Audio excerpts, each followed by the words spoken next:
여러분, 나라의 국력이라고 하는 것은요, 나라 안에 있을 때보다도 밖에 나가면 확인이 됩니다.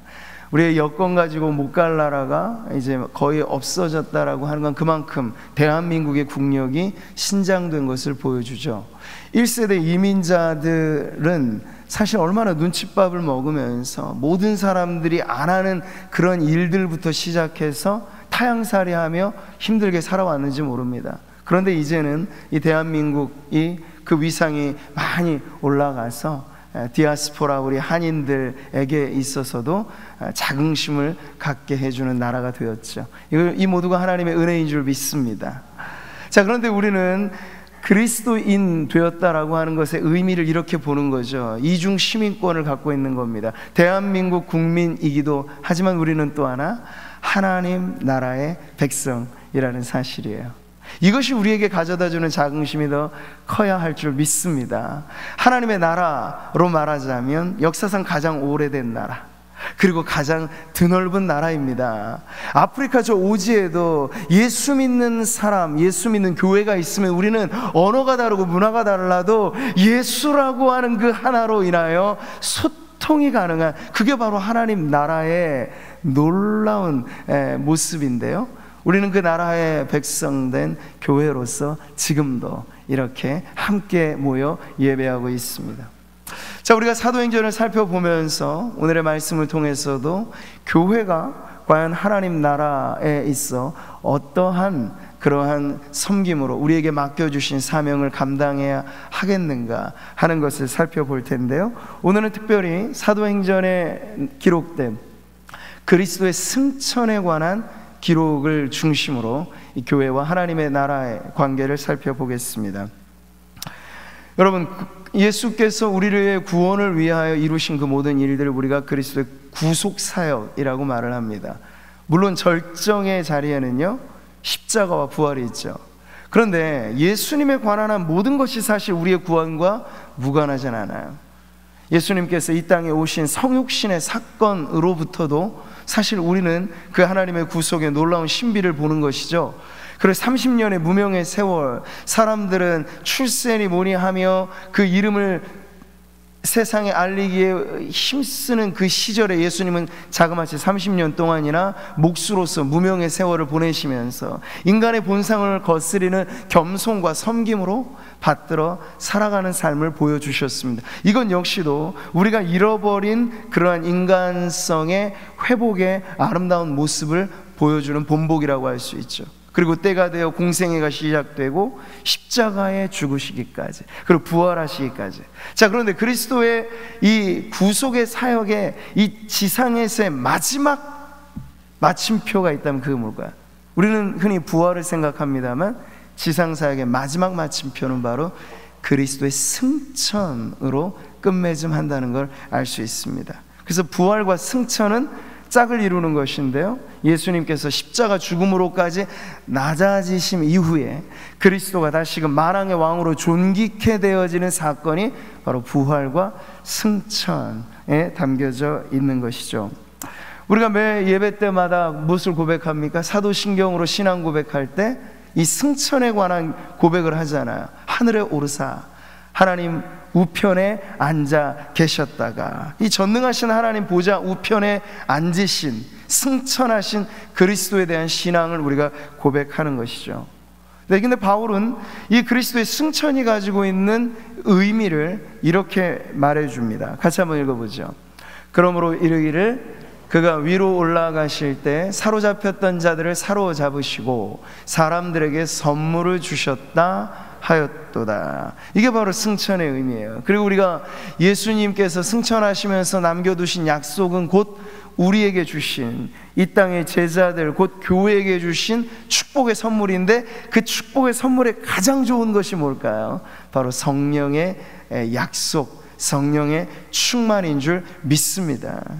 내리셨던 그가 곧 모든 하늘 위에 오르신 자니, 이 또한 그리스도의 승천에 대한 표현이죠.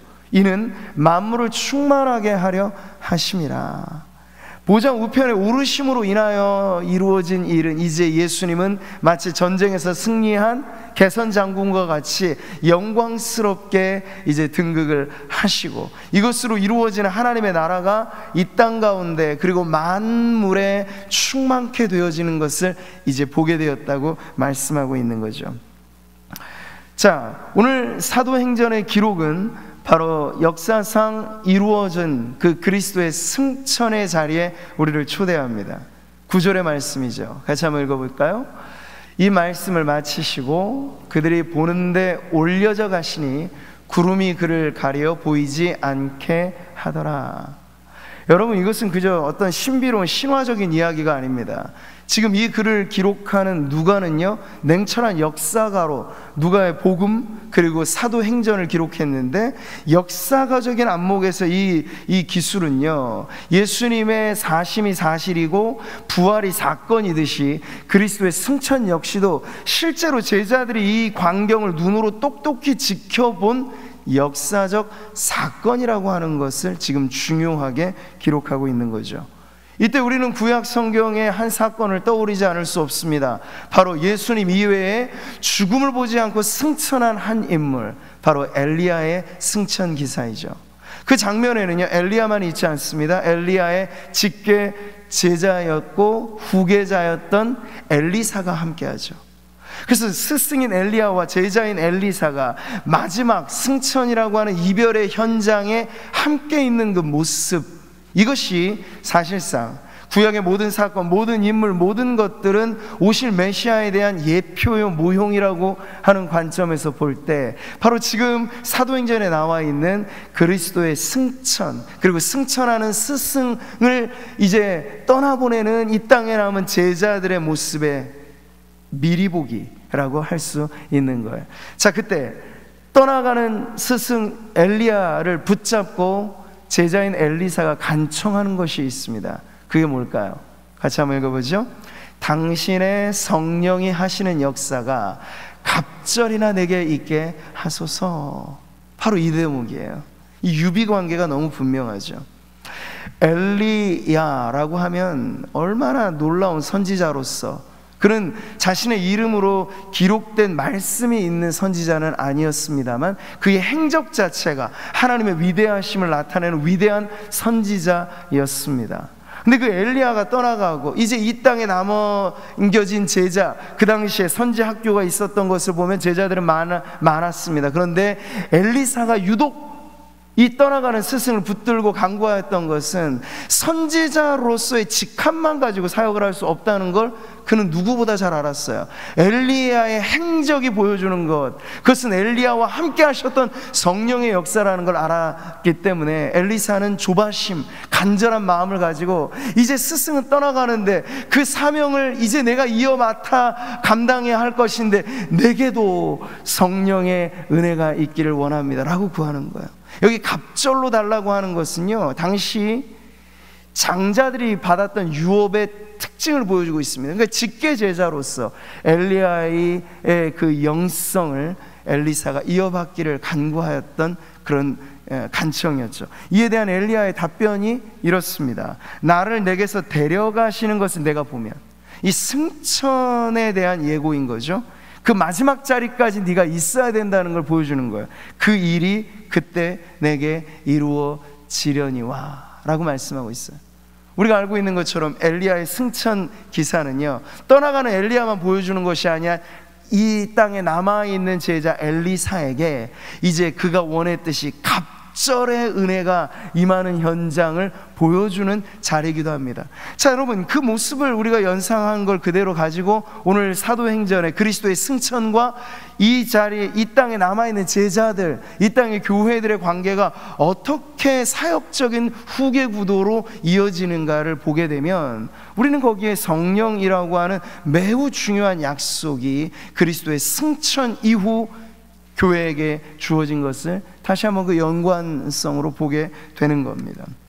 그래서 지금 누가의 기술은요, 마지막 배웅하듯이 거룩한 하늘 보좌에 오르시는 그리스도의 승천의 마지막 자리까지도 지금 제자들이 있었다라고 하는 걸 보여주고, 그 제자들이 있어야만 하는 이유가 바로 구약의 이 말씀으로 우리가 비추어 봤을 때 성령의 갑절의 은혜가 바로 제자들에게 예고되어지는 것을 지금 보여주는 거예요.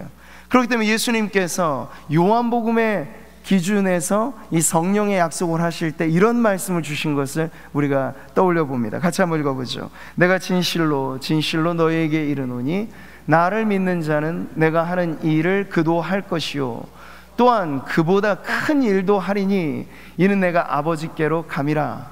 아버지께로 감이라 승천에 대한 예고인데, 그 승천하신 이후에 남겨진 제자들에게는 마치 엘리사에게 갑절의 은혜로서 성령의 역사가 있었던 것처럼 이 땅에 남은 제자요 교회 위에도 성령이 임하실 때 예수님이 하셨던 일을 할 뿐만 아니라 그보다 큰 일도 하리라는 말씀까지 하신 것, 이 얼마나 위대한 약속인지 모릅니다. 실제로 예수님께서는요, 위대한 우리의 구원자이셨지만 그분의 삶의 이 지상사역의 반경이라고 하면 유대 땅을 벗어나신 적이 없으세요. 근데 여러분, 이제 제자들로 말하자면 유대 땅이 뭐예요? 사마리아와 땅끝까지 활보하면서 하나님의 나라를 이 땅 가운데 전파하는 그 일이 바로 제자들이 감당할 일이라 하면 예수님의 이 말씀이 틀리지 않는 거죠. 나보다 큰 일을 너희가 하리라. 제자들에게 엄청난 일을 맡겨 두신 거죠. 자, 그렇기 때문에 우리가 다시 한번 주목해 보는 건 사도행전적인 교회에 우리가 소망을 두고 이 땅의 교회요 성도로서 저와 여러분 안에도 성령에 대한 갈망은 그저 개개인의 신앙 체험 정도의 문제가 아니라 교회가 교회되게 하고 성도가 성도로서 우리의 인생 전체를 두고 하나님 앞에 어떻게 쓰임받는 삶이 되겠는가, 그 문제의 관건이 바로 이 구절에 있는 거예요. 1장 8절 한 번 더 같이 읽어보죠. 오직 성령이 너희에게 임하시면 너희가 권능을 받고 예루살렘과 온 유대와 사마리아와 땅끝까지 이르러 내 증인이 되리라 하시니라. 자, 이 약속을 듣는 제자들에게, 그리고 이 약속을 믿고 기도하며 기다리는 제자들에게 임하실 성령으로 말미암아 전혀 새로워지는 삶을 살아가게 될 것이다 약속하신 거예요. 거기엔 나이의 제한이 없고 성별의 제한이 없고 사회의 빈부 귀천의 제한이 없습니다. 딱 하나의 차이가 있다면 약속을 믿고 성령의 충만을 받아 누리느냐 마느냐의 차이가 있을 뿐이에요. 오늘 어버이 주일로 우리가 연세 많으신 어르신들을 이렇게 축복하였습니다만, 연세가 많다는 것이 그저 뒷걸음치고 우리가 소위 말하듯 뒷방의 어른으로만 계시라는 이야기가 아니고, 생명 주시는 날까지 내게 기력이 있고 내 모든 것에 내가 기도함으로 섬기고 그리고 자녀들을 위하여 축복하는 그 섬김의 일들을 감당할 수 있는 마지막 순간까지는 성령의 능력 안에서 여기 계신 우리 어르신들도 제외됨 없이 하나님의 나라를 섬기는 일꾼이 되시기를 축복합니다. 비결이 있어요. 그건 건강의 문제도 아니고 나이의 문제도 아니고 내가 과연 말씀하신 그대로 성령의 충만함 가운데 머물며 살아갈 것인가, 그렇지 않은가, 가장 중요한 기준은 바로 그것입니다. 예수님 말씀하신 것, 내가 너희를 고아와 같이 버려두지 아니하고 너희에게로 돌아오리라. 이것은요, 궁극적으로는 재림에 대한 말씀이기도 합니다만 그보다 더 1차적으로는 성령께서 오셔서 이제 예수님은 육체로 부활하신 후 그 육체로 승천하셨잖아요. 그렇기 때문에 동일한 방식으로 육체로 부활하신 주님을 이 지상에서 우리가 볼 길은 없습니다만 신비롭게도 성삼위 하나님은 언제나 우리와 함께 하시되 그 특별한 방식으로 역사하시는 분이신데요, 이제 성령으로 역사하실 때 성령이 역사하시는 곳곳마다 누구의 이름이 드러날까요? 그리스도의 이름이 드러나는 거예요. 성령의 또 다른 별명은 그리스도의 영으로 불리지시기까지 하니까요. 자, 마가복음의 마지막 장 이것을 보여줍니다. 제자들이 나아가 두루 전파할세 주께서 함께 역사하세요. 여기 주님은 누구를 말합니까? 그리스도를 말하는 거예요. 이미 승천하셨지만 성령이 역사하시는 자리마다 영적인 임재로서 그리스도가 함께 하신다는 거예요. 임마누엘은 여전히 우리에게 경험되는 축복인 줄 믿습니다. 그 따르는 표적으로 말씀을 확실히 증언하셨다. 누가요? 그리스도 예수께서 말이죠. 우리가 성례식 가운데 성찬의 은혜를 나눈다는 건 뭡니까? 주님의 몸과 살과 피를 나누는 거잖아요. 그럴 때 우리는 무엇을 경험합니까? 그리스도의 영적인 임재를 경험하는 거예요. 성찬뿐만 아니죠. 이렇게 우리가 함께 현장에서 예배를 드릴 때 우리만 모여있는 것이 아니고 영적으로 주님이 우리와 함께 하시는 줄 믿습니다. 예배가 예배되는 자리마다 언제나 우리는 그리스도의 영적인 임재를 성령으로 인하여 경험하게 되는 거예요. 복음이 전해지는 곳마다, 그리스도의 이름으로 사랑의 봉사와 섬김이 있는 자리마다 영적인 임재는 성령의 역사를 통하여 경험되어진다. 그래서 우리를 절대 고아와 같이 내어버려 두지 아니하셨다 말씀하시는 거예요. 사랑하는 성도 여러분, 한번 상상해 보십시오. 이 승천의 마지막 자리에 있는 제자들을 말이죠. 그들이 아마 눈으로 보고도 믿겨지지 않을 일이었을 거예요. 무리를 걸어 오셨을 때 제자들이 유령인가에 두려워했던 것처럼 이 경이로운 사건, 자연 법칙을 뛰어넘는 기적, 이 승천의 자리, 예수님께서 떠오르시면서 점점 그들의 시야에서 멀어지고 결국에는 여러분 이걸 대기권 밖에 어느 우주의 공간으로 생각하는 것이 아니라 그렇게 가시면서 결국엔 이 3차원의 공간의 이 영역이 아니라 하나님이 계신 거룩한 하늘의 보좌로 올라가시는 것을 이렇게 가시적으로 드러내 주신 것이죠. 자, 그들이 놀라움을 금치 못하면서 깜짝 놀라워하는 그 현장에 느닷없이 특별한 대상이 지금 등장하는 장면을 10절에서 보여주고 있습니다. 올라가실 때 제자들이 자세히 하늘을 쳐다보고 있는데 제자들의 모든 시선이 다 하늘을 향하고 있어요. 그런데 갑자기 제자들에게 두 사람이 등장합니다. 흰옷 입은 두 사람이 그들 곁에 섰다고 말해요. 이들이 누군가요? 부활의 현장에도 있었고 분명히 누가복음에 요한복음에 각각 나와 있는 사람들, 찬란한 옷을 입은 두 사람, 요한복음은 흰옷 입은 두 천사, 바로 사람의 모습으로 등장한 천사들의 등장이 지금 나오고 있는 거예요. 그만큼 부활의 현장만큼이나 승천의 자리가 경이로운 역사의 현장이라고 하는 걸 지금 이 등장하는 천사들의 모습을 통해서도 알 수 있는 건데, 이 천사들이 등장해서 제자들에게 하는 말, 이게 오늘 본문의 마지막 구절이죠. 11절 같이 한번 읽어보겠습니다. 이르되 갈릴리 사람들아, 어찌하여 서서 하늘을 쳐다보느냐? 너희 가운데서 하늘로 올려지신 이 예수는 하늘로 가심을 본 그대로 오시리라 하였느니라. 지금 제자들로 말하자면 변화산상에서 예수님의 변모하신 모습에 깜짝 놀라 정신이 오락가락하면서 어찌할 바를 알지 못해 베드로가 이 초막 셋을 짓고 여기에 영주하자고 얘기했을 그 어리벙벙한 상태하고 지금 거의 비슷한 거예요. 근데 예수님께서는 아니, 우리가 머물러야 할 자리는 이 환상적인 변화산이 아니고 괴로운 세상에 할 일 많아서 우리가 내려가야 된다 말씀을 하셨듯이, 지금 승천의 현장에서의 그 경이로움, 압도적인 현장에서도 제자들은 어찌할 바를 알지 못하고 있는 거예요. 비슷하게. 그럴 때 이들의 정신을 다시 잡아주는 역할을 누가 합니까? 천사들로부터 전해진 이 메시지, 이 11절의 말씀이 그것을 하는 거예요. 자세히 우리가 이 말씀을 들어보면 조금은 퉁명스럽고 부드럽지만 꾸짖는 듯한 메시지인 것을 알 수 있어요. 부를 때부터도 갈릴리 사람들라고 부르잖아요. 예수님의 지상 명령이 하달됐고 성령의 약속까지 이미 주어졌지만 마지막 자리에서 여러분 제자들의 관심은 뭐였죠? 이스라엘 나라의 회복에만 관심이 있는 거예요. 자기 혈육, 자기 동족, 자기 나라. 그런데 웬걸요? 예수님이 제자들에게 기대하신 바는 이스라엘의 회복 정도가 아니고 하나님의 나라를 몽땅 이들에게 위임하시면서 너희들이 땅끝까지 가야 할 사명자라고 말씀을 해주신 거예요. 이 세상 가장 오래되고 가장 큰 그 나라를 위하여 내가 너희를 이 지상에 남겨두었다고 말씀을 하시는 건데, 제자들은 아직도 그 편협한 세계관, 편협한 인생관을 벗어나지 못한 상태였어요. 그러니 갈릴리 사람들아, 이 천사들로부터 들리는 소리는 바로 그거죠. 아직도 그 지역적인 사고방식에서 벗어나지 못한 이 제자들에게 경종을 울리는 거예요.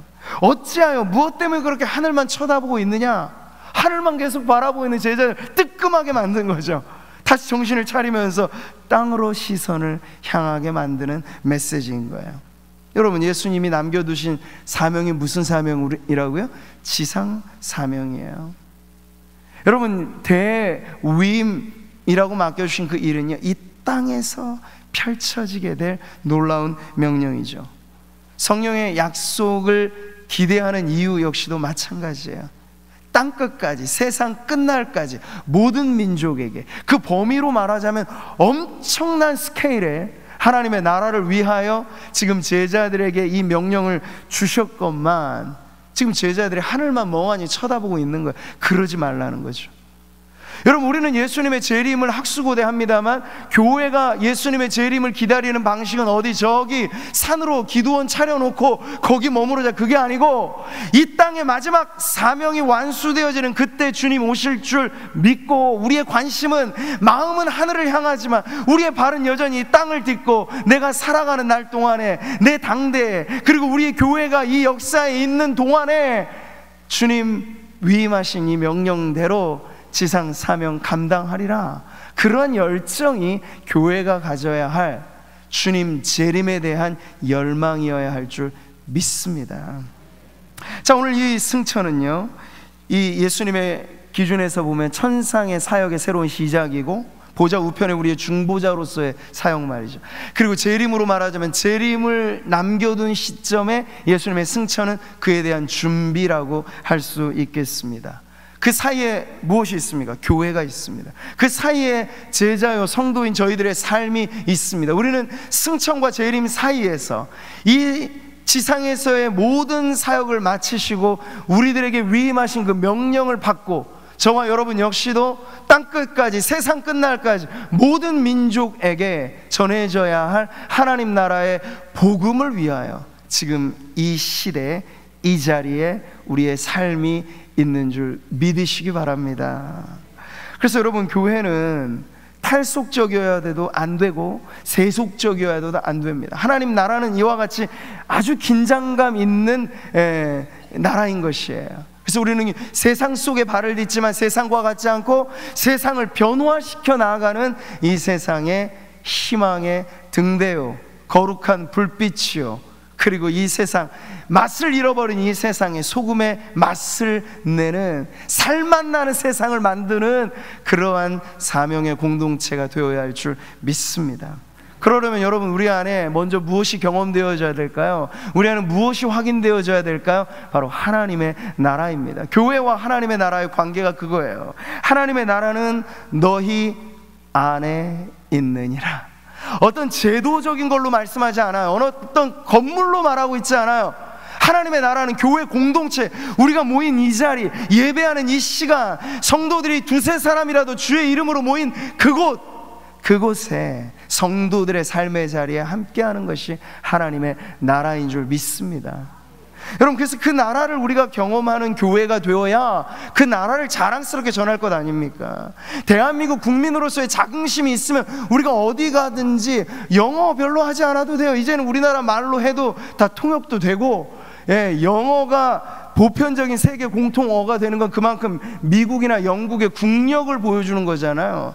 근데 대한민국이 만약 이제 그렇게 신장이 된다면 우리나라의 이 말 자체가 세계적인 언어가 되어질 것입니다. 마찬가지로 우리가 하나님의 나라에 대한 그런 자긍심을 가면 어디 가나 누가 말하지 않아도 그 나라의 복음을 전하지 않겠습니까?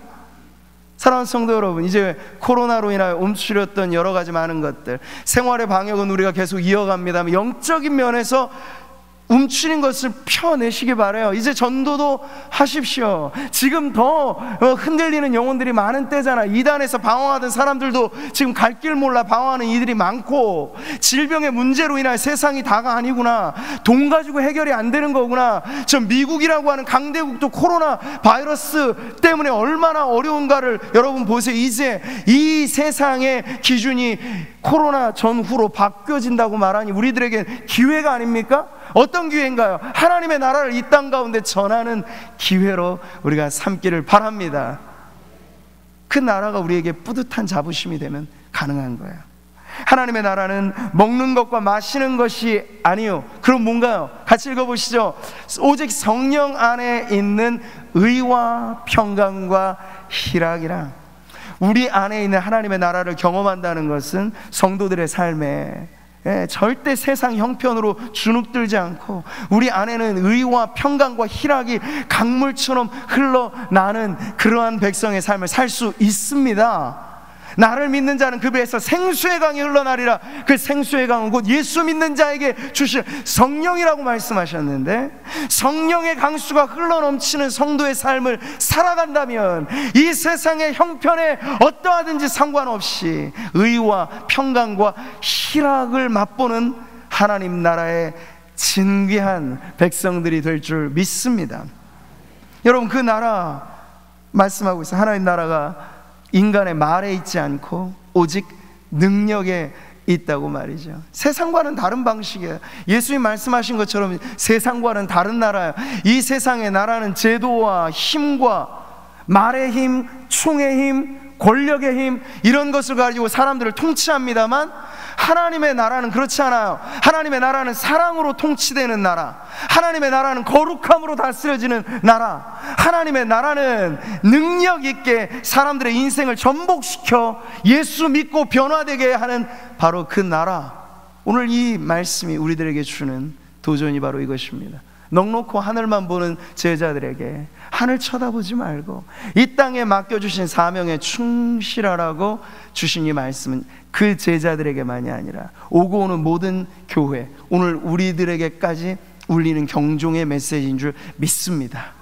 교회가 교회된다는 걸 다시 한번 우리는 이 흔들리는 정체성의 위기의 시대에 교회와 성도의 정체성을 다시 한번 굳건히 새기기를 바랍니다.